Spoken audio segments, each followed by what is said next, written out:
Kali ini untuk episode ini Audia Citra SPSI, CEO dari Fulfilled. Nanti kita akan tanya-tanya ke Mbak Citra panggilannya. Tapi saya sapa dulu, Mbak Citra, benar ya? Iya, betul Pak. Namanya juga benar ya, Audia Benar. Citra SPSI ya? Betul. Oke. Apa kabar, sehat? Sehat Pak, Alhamdulillah. Alhamdulillah sehat. Dan bareng Mbak Citra, lebih kurang 1 kali 60 menit saya akan ngobrol-ngobrol tentang peraturan perusahaan, strategi dan solusi praktis penyusunan. Jadi kalau Anda sedang kepikiran untuk membuat peraturan perusahaan sekarang-sekarang ini, maka talkshow ini sangat pas ya. Iya. Untuk nanti belajar dari Mbak Citra, dan kita boleh sharing-sharing juga di 0315620096 atau juga melalui WhatsApp Mercury 0817300096. Mbak Citra, Fulfill itu apa? Cerita dulu soal company profile dari Fulfill itu. Oke, jadi kalau untuk Fulfill sendiri sih sebenarnya salah satu outsourcing Pak. Outsourcing ya, perusahaan outsourcing. Startup ya? Betul, startup Pak, masih baru 2 tahun kami. Iya. Kalau untuk fokusnya sendiri memang kita fokus untuk support di warehouse, fulfillment, logistik gitu. Mana yang lebih dominan? Yang jadi backbone-nya apa? 3 hal itu memang jadi dua-duanya sama semua ya? Iya, hampir sama untuk part pekerjaannya hampir sama. Cuman mungkin fokus di masing-masingnya, di setiap perusahaan punya cara yang beda-beda. Kalau logistik pasti e-commerce gitu ya? Ya, logistik sama warehouse itu sebenarnya satu kesatuan. Gitu, satu proses bisnis kita bisa bilang. Gitu. Jadi kita support untuk itu. Jadi mulai dari warehouse-nya, kemudian Fulfill itu penyedia barangnya. Jadi kalau misalkan para e-commerce atau para usaha UMKM gitu ya, meletakkan barangnya itu kan istilahnya fulfillment. Kemudian ditaruh barangnya ke warehouse. Setelah warehouse ada orderan segala macam, kemudian dikirim tuh lewat logistiknya. Nah, itu kan satu kesatuan proses bisnis. Jadi kita fokus untuk support itu. Ya, jadi yang ditangani semuanya ya. Ya, tapi terutama penyediaan SDM-nya begitu ya. Gitu. Operasional mulai 2 tahun. 2 tahun. Ini tahun 2023 ini tahun jalan masuk ketiga sih. Tahun ketiga. Masuk ketiga. Berarti ketika pandemi awal-awal itu Anda memutuskan untuk lebih dulu pandeminya, kemudian bikin Fulfill, atau bikin Fulfill terus pandemi? Hampir bareng Pak. Oh, hampir bareng ya? Iya, jadi. Tapi nggak pernah kepikiran dong ya, ketika awal itu artinya gini, oh ini mumpung pandemi saya mau bikin Fulfill, enggak juga ya? Sebenarnya nggak kepikiran itu, jadi kebetulan aja timingnya karena sudah disiapkan, sudah direncanakan sebelumnya. Nah, kebetulan pandemi datang, ya nah, kita tapi tetap jalan untuk bisa melakukan proses operasionalnya. Sempat shock nggak? Syukurnya termasuk perusahaan yang bangkit dan makin besar karena pandemi. Karena pandemi ya? Kenapa? Karena pada saat pandemi itu warehouse, fulfillment, logistik lagi naik Pak. Karena semua orang semua online. Iya. Orang nggak berani offline gitu, nggak berani ketemu. Belanja offline, nggak berani nge-mall ya kan Pak, nggak berani ke pasar-pasar, mungkin pasar kahit atau pasar malam kan nggak berani orang-orang. Jadi otomatis belanja online, dan pada saat itu para e-commerce juga lagi naikin diskon, voucher dan lain-lain itu kan banyak keluar tuh. Jadi benar Pak Mio yang mengatakan bahwa bisnis itu satu diantaranya tergantung momentum untuk sukses ya. Betul Pak. Dan itu yang dialami oleh Fulfilled gitu. Anda bersama teman-teman atau sendiri Mbak Citra? Sendiri. Di Fulfilled? Oh, sendiri ya? Sendiri. Untuk membangunnya sendiri sih. Cuman kalau untuk operasional pasti ada tim. Sekarang dibantu oleh berapa orang?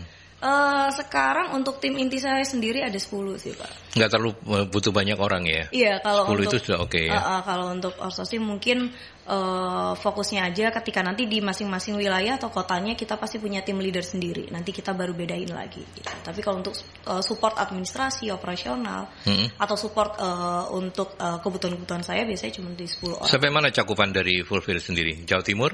Indonesia Timur? Alhamdulillahnya kita Indonesia. Jadi mulai dari Jakarta kita ada, di Kalimantan kita ada, Makassar kita ada, gitu ya? Bali kita ada.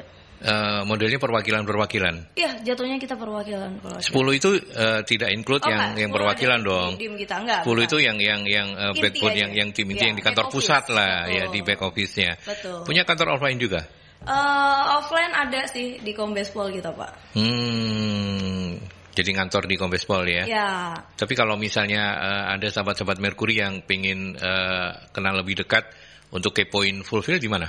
Boleh di media sosial ada Fulfill. Ada Fulfill ya? Apa IG? IG, Facebook, LinkedIn ada. Oke, semuanya. Alamatnya? Fulfilled, jadi FULFILLED. Fulfilled ya, pakai ED ya. Oke, baik. Itu profil dari company-nya Mbak Citra yang so far so good ya. Alhamdulillah, Pak. Alhamdulillah. Kalau ngelihat senyumnya kayaknya so good banget gitu ya. Bukan sosis loh ya ini. Oke, baik.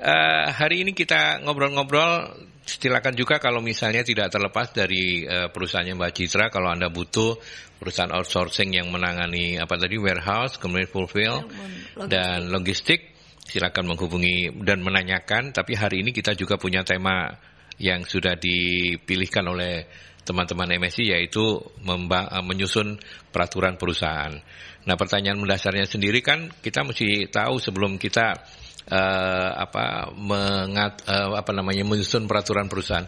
Ada ketentuan-ketentuan dasar yang harus kita pahami tentang peraturan perusahaan ya Mbak Citra ya? Iya. Seperti apa itu? Kalau untuk aturan sebenarnya sih sederhananya untuk perusahaan yang setidaknya ada 10, kayak misalkan seperti saya begitu ya. Itu sudah seharusnya yang karyawannya ada 10 gitu. Karyawannya ada 10 sudah seharusnya kita membuat aturan perusahaan. Gitu ya, atau peraturan 10. Perusahaan kita bisa bilang gitu. Jadi kalau sebenarnya sih atas apapun yang kita lakukan, hal utama yang perlu kita sadari adalah apa sih tujuannya dan kenapa kita penting untuk bikin tuh namanya peraturan perusahaan. Yang kebanyakan orang kelewat adalah aturan tuh cuman ya sudah kita formalitas kemudian ngikut biar nggak kena disnaker gitu ya Pak ya.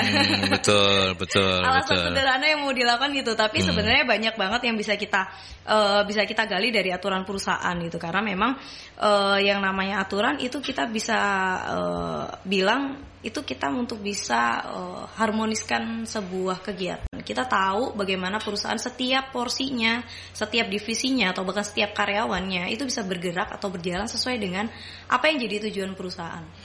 Kalau kita setiap perusahaan punya visi misi, kita bisa alignkan itu dengan visi misi kita. Jadi kita tahu kalau misalkan kita punya value, kita bisa alignkan itu. Jadi itu yang mungkin kebanyakan kelewat. Ya, padahal sebenarnya justru peraturan perusahaan inilah yang kemudian memperkuat branding perusahaan Anda, perusahaan kita semua ya. Iya, betul.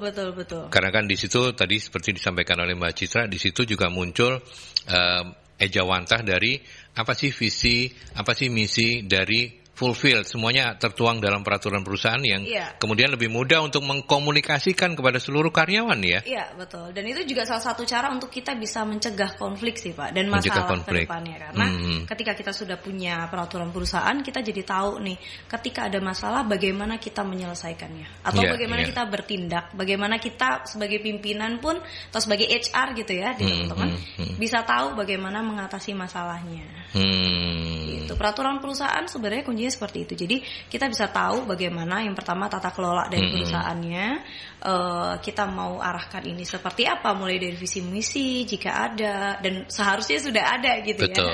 Dan kita bisa kaitkan itu dengan value. Kemudian yang jarang juga kita kaitkan adalah itu terkait dengan produktivitas dan efektivitas karyawan dalam bekerja. Kenapa? Karena ketika kita sudah tahu aturannya, maka kita bergerak sudah dengan porsinya masing-masing, Pak. Iya.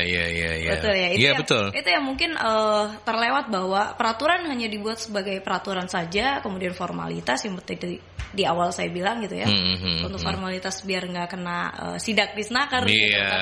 Tapi banyak hal yang mungkin para karyawan juga lupa, entah mungkin top management atau mungkin para HR untuk deliver hal ini ke karyawannya, bahwa memang peraturan itu untuk bisa kita kelola produktivitas. Dan jangan lupa ketentuan dasarnya tadi diingatkan oleh Mbak Citra bahwa kalau karyawan Anda jumlahnya minimal 10 saja, itu sudah seyogyanya Anda membuat peraturan perusahaan, karena itu yang diatur oleh Disnaker ya. Iya betul Pak, ada di UU 2003. Ya, dan Mbak Citra, so far saya nggak tahu apakah Anda memang mengamati begitu ya.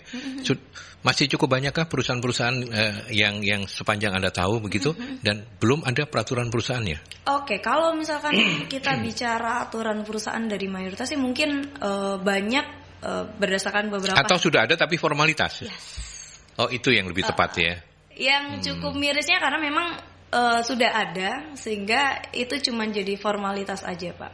Jadi mungkin pagi ini kita lebih banyak discuss bagaimana kita bisa evaluasi mungkin dan review dari esensi peraturan perusahaan itu sendiri, karena memang kebanyakan perusahaan yang saya tahu, sependek pengetahuan saya Pak ya, mungkin pengetahuan saya bukan sepanjang ya, bukan sepanjang tapi sependek pengetahuannya Citra gitu ya. Pengetahuan saya memang banyak perusahaan itu yang memang ada sekedar ada, dan itu pun pasal-pasal yang dimasukkan dalam peraturan itu adalah pasal-pasal yang memang formalitas aja, yang umum-umum banget. Yang umum-umum. Padahal seharusnya lebih ideal kalau peraturan perusahaan itu juga cukup cukup lengkap ya, komprehensif ya, untuk bisa. Apa saja aspek yang penting Mbak Citra yang harus mau nggak mau harus ada dalam peraturan perusahaan itu? Oke, kalau misalkan poin-poinnya yang pasti sih kita harus sampaikan hak dan kewajiban.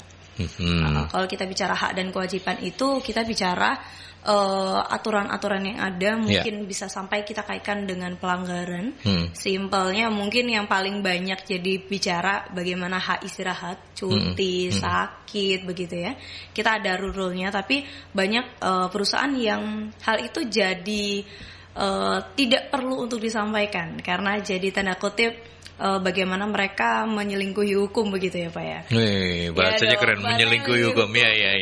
Pengennya karyawannya masuk mulu gitu, sehingga itu nggak disampaikan. Tapi tahu-tahu mungkin lebih banyak yang potong gaji tiba-tiba gitu kan, atau mungkin keterlambatan tiba-tiba ada potongan-potongan. Nah hal itu jika memang itu menjadi aturan ya sudah seharusnya kita sampaikan dalam peraturan perusahaan. Tapi hal yang paling penting dalam peraturan perusahaan adalah kita tidak boleh lewat keluar dari jalur yang sudah ada, yaitu UU gitu. Ya, acuannya tetap pada undang-undang ya. Undang-undang yang ada di atasnya. Undang-undang. Ini undang-undang apa kalau lebih spesifik boleh tahu? Undang-undang Ketenagakerjaan ya. Kalau misalnya kita lihat dari yang sebelumnya kita ada UU 13, kemudian yang terbaru ada UU 2 2002, kemudian direvisi lagi jadi UU 6 2003 gitu. Nah, ini terbaru ya. Terbaru. Berarti undang-undangnya nomor 6 2003. 2023. Sorry. 2023. Oke.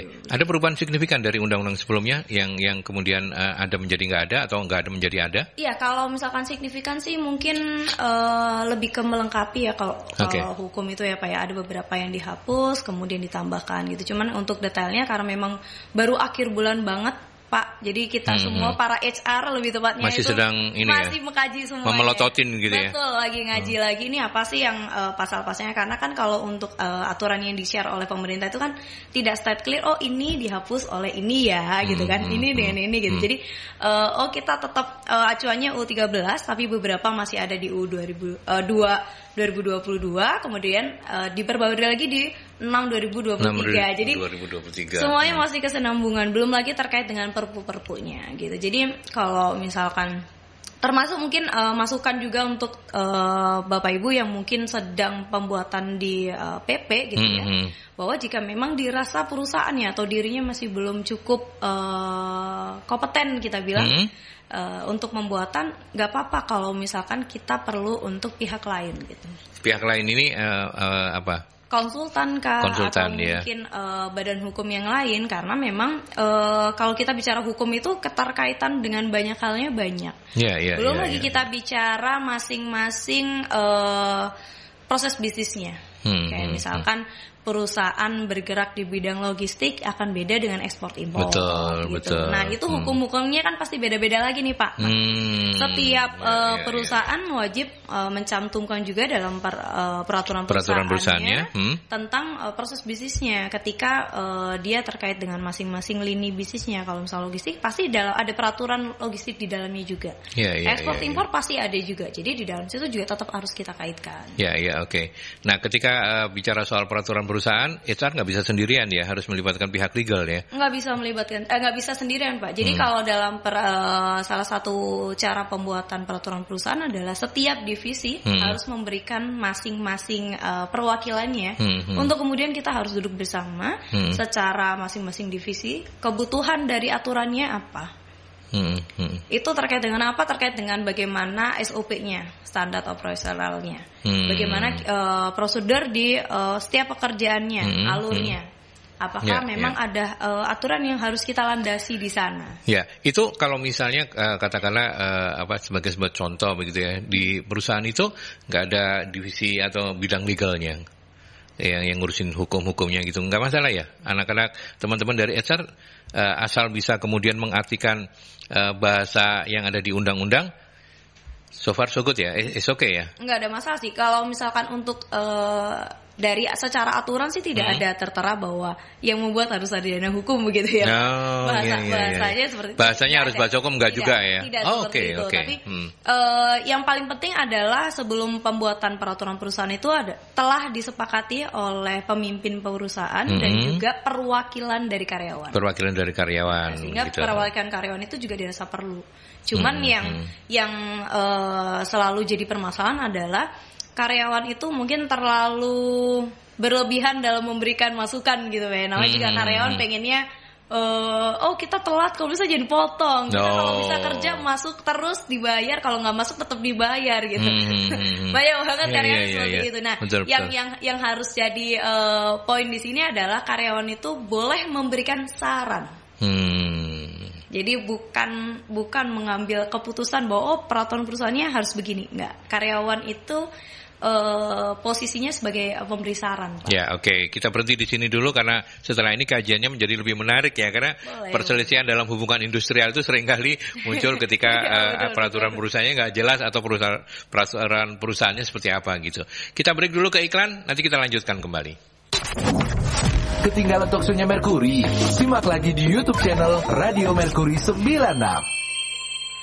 Baik, kita lanjutkan kembali. Silakan, saya mengingatkan Anda yang mau sharing-sharing 0315620096 atau juga melalui WhatsApp di 0817300096. Sekarang kita bicara soal apa sih tantangan dalam menyusun peraturan perusahaan. Tadi sudah dibuka oleh Mbak Citra tentang ya kalau karyawan sama pemilik perusahaan itu kan kayak Tom and Jerry ya, dalam sisi kepentingan begitu ya. Betul, hak dan kewajiban pasti kedua-duanya saling pengen yang paling diuntungkan. Nah ini kan menjadi tantangan dalam penyusunan peraturan perusahaan, benar ya Mbak ya? Betul, itu masuknya ke permasalahan internal bisa dibilang ya Pak. Internal ya? Internal, karena masing-masingnya punya kepentingan masing-masing. Nah itu yang sulit, makanya tadi mungkin di awal saya juga sampaikan bahwa karyawan itu memang salah satu syarat ketika pengesahan atau pembuatan peraturan perusahaan itu ada saran dari karyawan gitu. Cuman di sini yang perlu digarisbawahi adalah pemberian saran gitu. Analoginya adalah kalau misalkan pengusaha yang punya rumah, ya karyawan tamunya. Iya dong, jadi betul, kita tidak mungkin kalau misalnya kita nawarin makan atau minum gitu ya, bener-bener maunya tamu gitu. Kita nggak punya gitu. Iya, makan. Oh ya makan, habis itu ngambil kulkasnya sendiri dibuka makan sendiri, nggak bisa juga kayak begitu ya. Seperti itu, katanya. Tapi kita bicara bagaimana apa yang ada di rumah itu ibaratnya. Begitupun juga dengan perusahaan. Boleh memberikan saran dan saya rasa mungkin masih banyak perusahaan yang sedang survive terutama setelah pandemi atau mungkin sedang survive masalah ekonomi dan hal lainnya gitu ya. Untuk berharap tetap ada saja sudah luar biasa. Untuk punya peraturan perusahaan aja sudah cukup bagus dan itu mungkin salah satu tantangan dari peraturan perusahaan ini dibuat. Tapi yang juga perlu disadari oleh karyawan adalah perusahaan itu di tahap sedang mengusahakan, artinya nggak bisa serta-merta sesuai dengan peraturan pemerintah gitu. Ya, ini satu tantangannya sih. Ini tantangan yang jadi keniscayaan besar ya. Betul, bahwa kemudian si karyawan ingin memaksakan dalam tanda petik ya, memaksakan kehendak. Nggak bisa kan aturannya kayak begini. Sementara di sisi yang lain perusahaan sedang menggap-menggap ini, bertahan saja lumayan gitu ya. Kita ke penelpon. Selamat pagi Mercury. Selamat pagi, Assalamualaikum warahmatullahi wabarakatuh. Waalaikumsalam Pak Sumarwito, monggo silakan. Mbak, kalau UMKM itu terus gak iso, gaptek sisan, ya toh, kuno pisan. Ya. Oh alah, sayang terputus. Pak Sumarwito saya tunggu ya, karena esensi pertanyaannya belum ada. Kalau UMKM baru intro. Baru intro. Baru intro. Kita tunggu referennya ya. Oke, sambil menunggu Pak Sumarwito balik lagi. Oke, jadi itu yang harus dipahami begitu ya. Iya. Bahwa, dan tantangan terbesarnya memang adalah bagaimana kemudian mengklopkan ya antara karyawan dengan pemilik perusahaan kan. Konflik hubungan industrial itu selalu seperti itu selama ini. Selalu seperti itu. Dan memang kuncinya ada di komunikasi sih. Ada di komunikasi ya. Ya. Kebanyakan HR atau mungkin para pimpinan perusahaan menyampaikan hal tersebut salah bahasa, salah timing atau salah konten begitu ya Pak ya. Jadi ini agak sulit. Kita sepakat untuk kita sebentar sebelum ke penelpon kita sepakat bahwa kita tidak bicara soal apa yang menjadi kasakusuk di luaran ya, bahwa serikat buruh itu kemudian ada yang menggerakkan. Ya. Nah, ini sudah di luar kontrol kita lah. Di luar kontrol kita. Kita ngomong yang perusahaan-perusahaan yang oke-oke aja gitu ya. Betul. Oke, kita ke Pak Sumarwito mungkin. Pak Sumarwito? Ya, putus ya. Monggo silakan. Ya. Jadi perusahaan dia gaptek kuno, terus apa itu gak iso bahasa Inggris ya gak iso, lantas juga jam karyawannya itu 24 jam, pokoknya luaris biar hari raya atau pokoknya sakarpe, ya toh. Tapi karyawannya seneng, ya toh. Karyawan seneng karena kan kalau pendapatan perusahaan banyak kan dapat dia dapat uang banyak. Betul. Ya, ini caranya membimbing gimana. Dan ada satu lagi terpengaruh dengan politik. Ya, U20 ini kalau gagal ya, itu kan dia itu wis mempersiapkan diri, wis modal keluar dari diri, ternyata gagal. Ya. Itu caranya ya apa? Wis kadung disiap-siapkan kayak boneka, kan yang hal seperti tak terduga itu bagaimana? Ya. Apa cara membimbingnya? Ada event besar, ojo kesusu nyiap-nyiap dhisik kok sampean rugi. Masa gitu kan enggak mau. Betul. Jadi hal-hal yang tidak terduga itu harus diantisipasi. Jadi jangan orang yang ngerti tok, ngerti tok kalau saya nggak perlu saya dewe iso ngono iku. Masa aku gaptek apa itu komputer apa, tapi saya bisa tahu, aku tahu iki gak payu, dodol mebel jati gak payu, ganti aku, ganti kan gitu. Masih. Assalamualaikum warahmatullahi wabarakatuh. Waalaikumsalam. Intinya adalah bagaimana kemudian kita mengantisipasi kemungkinan-kemungkinan yang di luar perkiraan kita begitu ya. Cuman pemanisnya tadi ada U20, ada yang politik. Tapi kalau mau ngomong soal politik boleh loh, karena saya punya background juga untuk enggak ya. Saya enggak punya background Pak kalau politik. Monggo silakan. Ya, mungkin kalau misalkan dibilang ini kan lebih banyak teknis operasional mungkin ya Pak ya.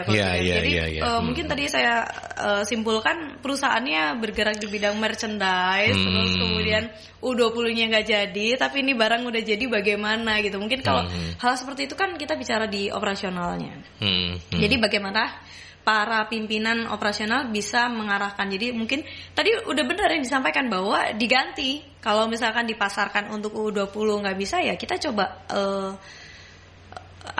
reuse ya. Kita coba gunakan hal itu untuk pemasaran yang lain. Segmentasinya kita ubah dari yang U20 ke mungkin pemain bola yang di internal gitu. Kalau saya jujur bola nggak begitu tahu kalau di dalam, dan masalah politik saya nggak punya background, jadi saya nggak bisa bicara. Cuman yang perlu kalau kita kaitkan dengan peraturan perusahaan gitu ya, bahwa memang di peraturan perusahaan perlu untuk dilakukan review.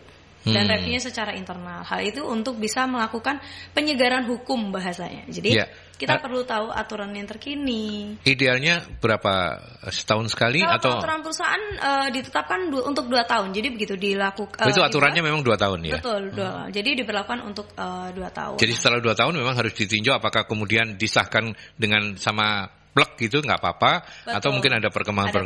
Ada penambahan atau ada pengurangan. Tapi masa berlakunya 2 tahun, 2 tahunan. Oke.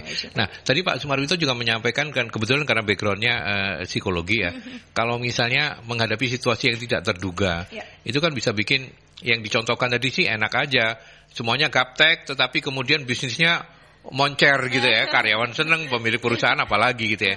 Tapi kalau misalnya ada hal-hal yang tak terduga, seperti dicontohkan juga, sudah latihan berat-berat, anak-anak U20, ternyata Indonesia nggak jadi tuan rumah gitu kan. Nah itu syoknya. Nah bagaimana mengembalikan syoknya? Ini di luar topik, tapi monggo silakan kalau mau dikomentari begitu.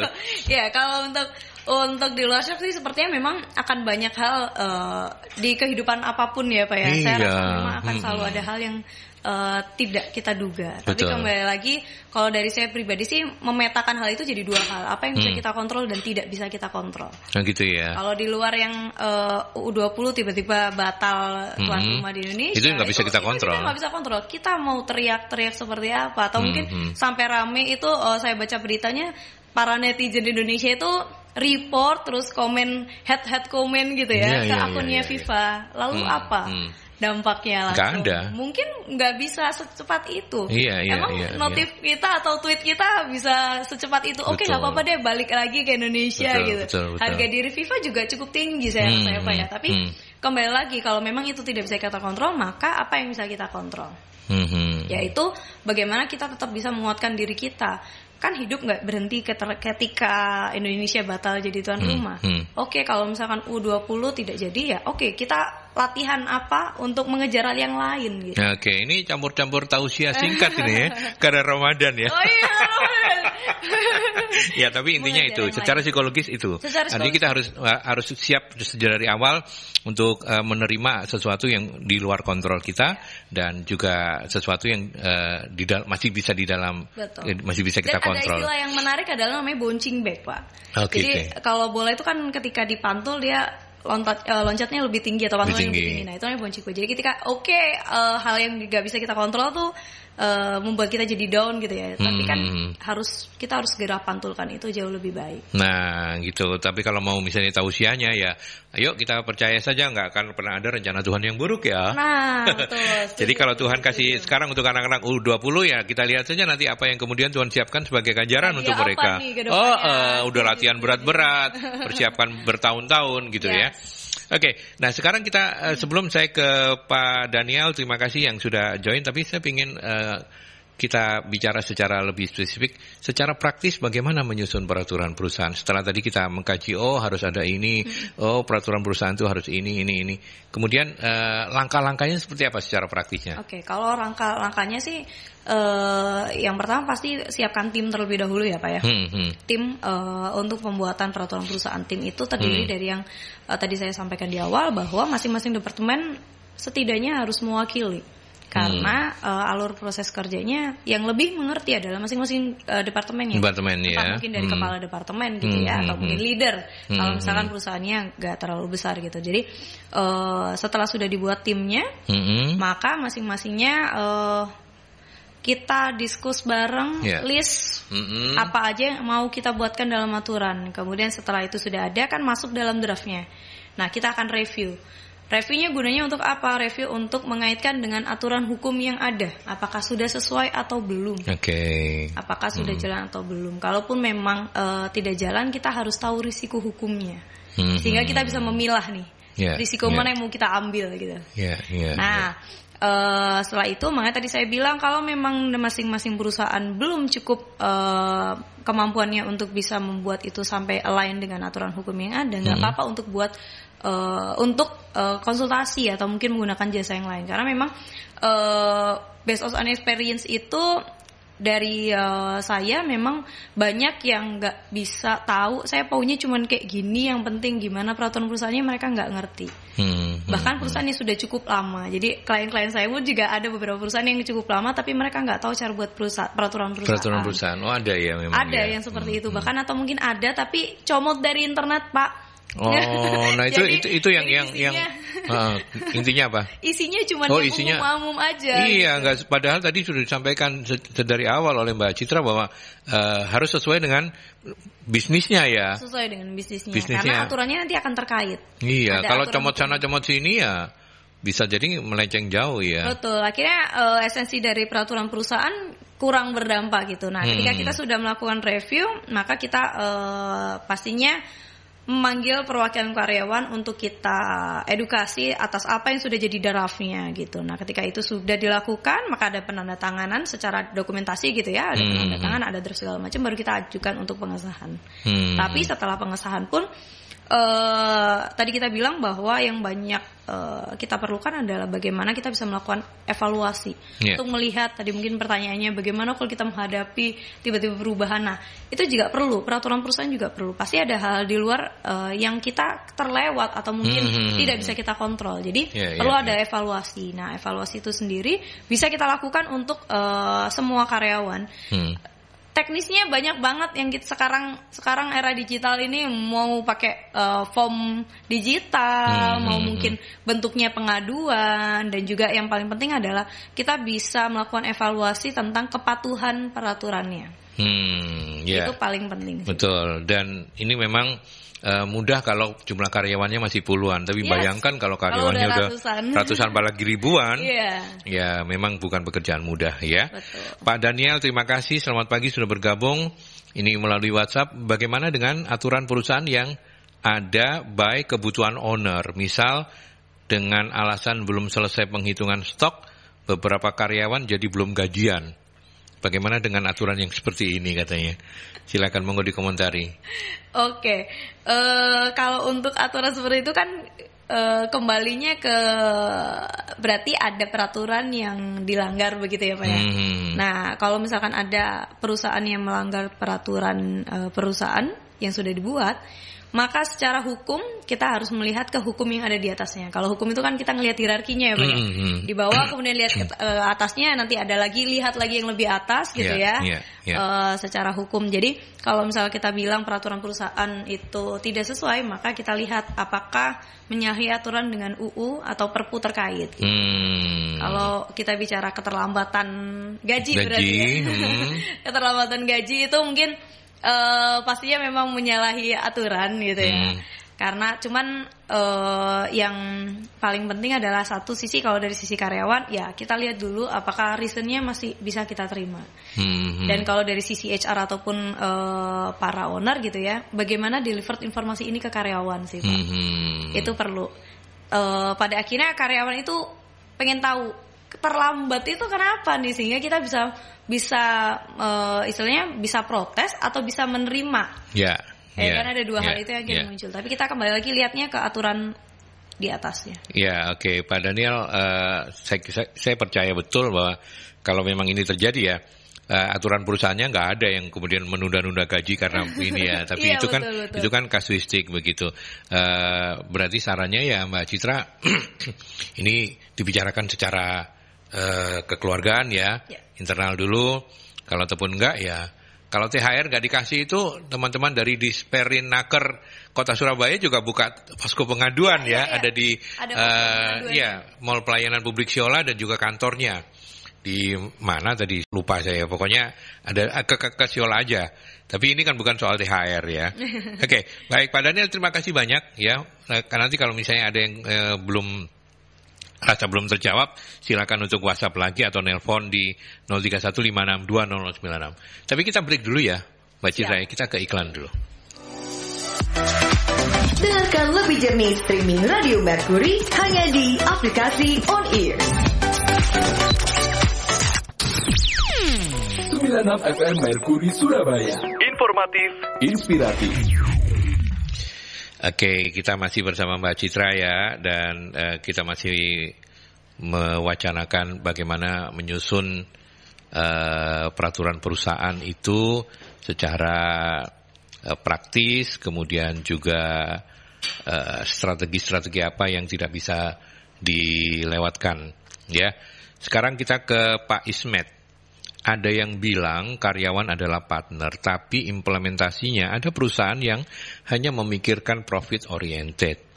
Kalau yang seperti ini, apakah dalam penyusunan peraturan perusahaan memang fokusnya hanya soal profit? Silakan ditanggapi. Enggak lah maksudnya ya. Enggak sih. Ya tetap harus ada pertimbangan itu, karena bagaimanapun kan perusahaan bergerak berdasarkan kinerja dari karyawan. Sumbangsi karyawan tetap dibutuhkan lah ibaratnya. Cuman kan yang karyawan juga perlu kadang lupa adalah perusahaan ini kalau nggak profit nggak bisa jalan dong. Iya betul. Ya. Betul. Jadi itulah kenapa mungkin lebih ke sudut pandang masing-masingnya beda sih Pak. Itulah kenapa pada saat peraturan perusahaan dibuat ini perlu masing-masing mewakili tuh setiap departemen ataupun perwakilan dari karyawan juga perlu, karena untuk bisa tahu sudut pandang di setiap divisinya atau setiap dari karyawan bagaimana bisa menilai ini semua. Dan sebagai pimpinan juga tidak boleh tutup mata atau tutup telinga atas semua hal itu gitu. Tapi kalau kita bicara teorinya mungkin akan lebih gampang gitu ya. Saya ngomong lebih enak gitu, tapi pada kenyataannya masih banyak perusahaan yang seperti dibilang money oriented sehingga mengabaikan hal-hal lain gitu ya. Cuman kalau kita bilang bagaimana solusinya atau langkah praktisnya, ya ketika terjadi perselisihan baru kita bisa melakukan langkah praktisnya ibaratnya. Tapi kita nggak pengen itu semua ada. Iya. Dong, gitu ya. Mudah-mudahan itu adalah jalan akhir ketika semuanya mentok ya. Iya betul. Tapi selama itu kuncinya komunikasi. Sekali lagi komunikasi. Tetapi saya mau kejar di situ. Memang Mbak Citra mengakui bahwa ketika kita diskusi kayak begini lebih enak ya ngomongnya daripada ketika kemudian kita mengimplementasikan. Betul. Tapi bagaimana mungkin ada solusi-solusi atau ada tips-tips gitu untuk bisa melibatkan karyawan dan kemudian bersama-sama menyusun peraturan perusahaan dan sekaligus bisa membuat karyawan punya kepatuhan untuk menjalankannya. Apa tips-tipsnya Mbak Citra? Oke. Kalau tadi kita sudah bilang secara teknis kita harus mewakili segala macam gitu ya Pak ya. Cuman yang paling penting ketika kita memilih karyawan, secara HR seharusnya sudah bisa memetakan karyawan. Mana karyawan yang mungkin notabene-nya provokatif, atau notabene netral, atau mungkin cenderung ke bodo amat dah sama peraturan gitu ya. Sebagai HR harus bisa memilah itu semua, lalu kita mengambil karyawan-karyawan yang netral sehingga apa yang didiskusikan itu tidak condong kepada satu atau dua hal. Oh gitu ya. Itu yang paling penting karena berdasarkan pengalaman beberapa perusahaan salah memilih karyawannya. Mereka ternyata memilih yang notabene provokatif ataupun mereka yang benar-benar ya terserah lah, ada aturan bagus nggak ada ya udah yang penting saya kerja pulang dapat uang selesai gitu. Itu yang jadi kesulitan nanti ke depannya. Dan kalau misalnya kita bisa bilang sebenarnya langkah apa yang paling penting untuk bisa kita lakukan adalah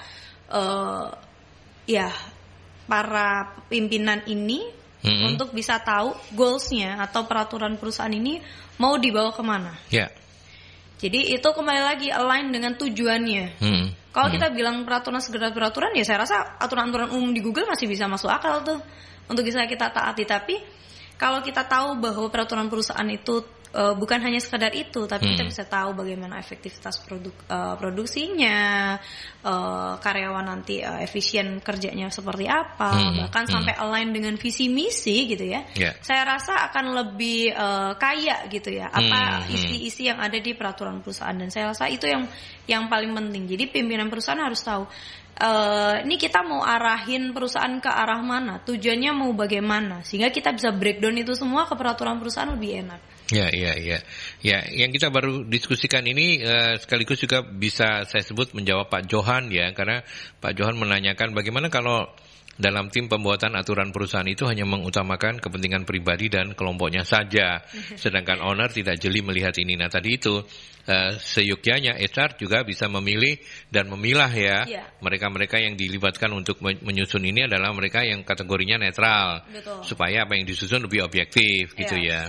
Kalaupun ternyata ada masa di mana semuanya tidak bisa melakukan dengan objektif, maka pihak ketiga dirasa untuk perlu. Pihak ketiga dalam hal ini siapa Mbak Citra? Pembuat peraturannya mulai dari konsultan atau mungkin badan hukum di luar eksternal sih Pak. Ada pihak eksternal yang kemudian katakanlah bisa menjadi wasit ya. Betul, jadi penengah untuk masing-masing. Oh ini maunya A, B, C, D, E itu semua ditampung, kemudian kita deliver itu dari peraturan perusahaan. Jadi peraturan perusahaan. Oke, baik itu Pak Johan ya. Terima kasih sudah join juga pagi hari ini. Kemudian ada Pak Riki menyambung pertanyaan Pak Johan. Kalau owner hanya berpihak pada satu divisi saja, yang pasti divisi itu diuntungkan oleh sikap owner. Apa yang harus dilakukan oleh karyawan pada divisi lain? Bukankah ini juga melanggar aturan? Oke, kalau kita bilang bicara kecondongan bersikap gitu ya Pak, saya rasa akan banyak kasus-kasus seperti ini. Tapi harapannya HR atau para tim yang membuat peraturan perusahaan ini melakukan reviewnya itu secara menyeluruh ya karyawan. Kalaupun tidak menyeluruh ke semua karyawan, randomnya harus memastikan setiap divisi itu terdata. Jadi kalau misalkan ada 100 karyawan di satu divisi, setidaknya ada 10 orang deh mewakili gitu. Sehingga ada penyampaian itu tetap dirasa perlu di masing-masingnya. Ya, ini memang menjadi sebuah keniscayaan bahwa tidak semudah membalik telapak tangan betul. Untuk menyusun peraturan perusahaan ya. Tapi karena undang-undang mengatur, maka mau nggak mau suka nggak suka ya memang harus tetap dibuat. Dijalankan, dibuat dan diharapkan juga kemudian semua pihak bisa mematuhi ketika peraturannya sudah jadi. Dan tadi tipsnya seperti itu. Dan kalau kemudian dalam perjalanannya, meskipun mungkin ketika dalam penyusunan semuanya it's okay gitu ya, dalam perjalanannya gitu ya, kalau kemudian terjadi ketidaksesuaian antara peraturan perusahaan dan dengan undang-undang yang berlaku, apa yang harus dilakukan oleh perusahaan, Mbak? Oke, yang harus dilakukan perusahaan atau karyawan? Karena dua caranya akan beda nih. Mungkin dua-duanya bisa. Oke, dua-duanya ya. Kalau misalkan dari perusahaan, tadi saya bilang kita perlu mitigasi risikonya. Jadi kita harus pilih dulu nih. Kalau misalkan kita dengan sadar akan melanggar hukum atau mungkin mencari celah hukumnya begitu ya, maka kita harus tahu risikonya. Nah dari kita tahu risiko yang ada, maka kita mau pilih risiko yang mana nih yang mau diambil oleh perusahaan. Dan itu saya rasa setiap perusahaan sudah cukup sadar untuk mengetahuinya, karena beberapa klien saya yang memang hal terkait gitu ya, untuk pembuatan PP, PKWT dan lain-lain gitu ya, mereka sadar kok. Kayak misalkan di bawah UMK mereka tahu risikonya apa, tapi mereka memang belum mampu. Makanya saya bilang kita lihat dulu, kalau jadi analoginya ruang tamu dan tuan rumah dan gitu ya, itu kita harus tahu dulu kemampuan dari perusahaan seperti apa. Tapi yang kita harapkan adalah berprogres, dan karyawan juga perlu tahu bahwa gak semua perusahaan itu bisa menjalankan 100% undang-undang ataupun 100% peraturan perusahaan. Ya. Gaji UMK aja belum bisa semua kan ya? Belum bisa semua, tapi kita bisa lihat bahwa belum bisa semua itu ada dua hal. Memang dasarnya perusahaan yang nggak mau, perusahaannya yang money oriented ya tadi dibilang ya Pak ya, atau memang belum mampu, sehingga kita growth bareng nih ibaratnya. Nah itu kembali lagi komunikasi. Kalau misalkan para pimpinan bisa menyampaikan hal itu ke karyawan, saya yakin karyawan juga bisa tahu. Kalaupun mereka karyawan menolak, mereka punya pilihan tetap bertahan atau meninggalkan. Bahasanya seperti itu ya. Secara teknis kita simpelnya seperti itu. Tapi kalau dari karyawan, dari sisi karyawan, apa yang harus dilakukan ketika itu berbeda gitu ya. Seperti yang tadi disampaikan bahwa akan banyak pengaduan-pengaduan yang bisa disampaikan kok. Di Snaker saya rasa sekarang sudah cukup melek dengan situasi yang ada gitu ya. Mereka membuka banyak posko pengaduan sampai form, kemudian secara online dan lain itu juga udah mulai sadar, dan saya rasa karyawan sekarang kan sudah pada pakai medsos minimal ya Pak ya. Jadi pengaduan itu akan lebih secepat kilat gitu. Tapi kembali lagi karyawan pun juga harus tahu ada risiko di belakangnya. Jadi kita harus tetap bersikap bijak sih. Bijak, iya. Kata kuncinya memang ada pada bagaimana kita bisa bijak. Mau karyawan kah, mau pemilik perusahaan, semuanya harus bijak. Bu Novi, terima kasih. Salam sehat juga untuk Bu Novi. Ini salam sehat untuk sahabat Merkuri. Selamat pagi, selamat beraktivitas. Bu Novi lagi ada di Jakarta. Sempat ketemu sama Bu Novi belum? Kalau Bu Novi sering banget ketemu. Oh, sering banget ketemu ya. Partneran juga. Oh, iya. Salam dari Citra, Bu Novi. Jangan lupa oleh-olehnya loh. Ini yang minta Aldi apa Citra nggak tahu ini. Mungkin Aldi yang minta ini. Ya, oke. Jadi lagi-lagi sahabat Merkuri, saya percaya kemudian kalau Anda kadang-kadang agak